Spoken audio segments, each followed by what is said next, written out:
Hello! Meet Adam. He's a biology student, and he's going to take you through collecting soil and checking it for all kinds of things. But first things first, safety. Adam needs a mask. Look at how it wraps cozily around his mouth and nose. Doesn't he look like a surgeon? Mission accomplished.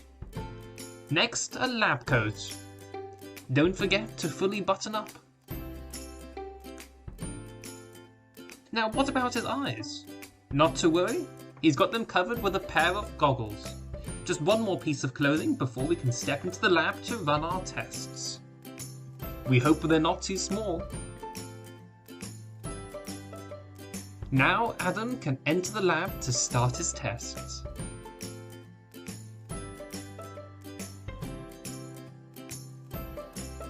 Welcome to the lab. Before getting started, Adam needs his instructions for carrying out his tests. But the first thing he needs is some soil from his garden.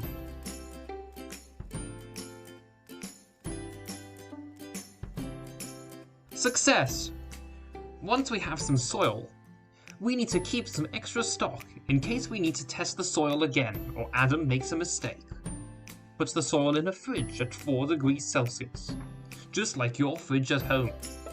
This stops the soil from losing water and preserves the bacteria in our sample. Good question. Your body is made up from around 37.2 trillion cells. Human cells are like the cells of other animals, plants and fungi, with membrane-bound compartments called organelles.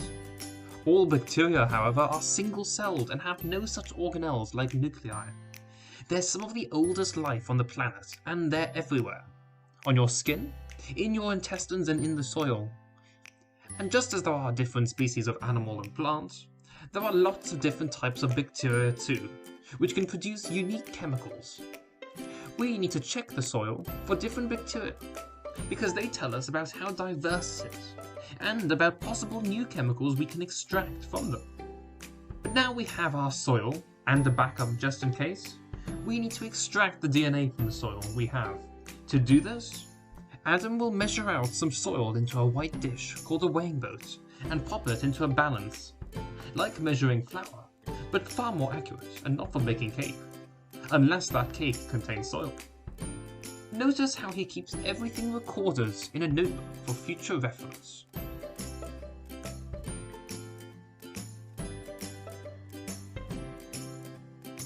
Once done, the dish can be placed to the side.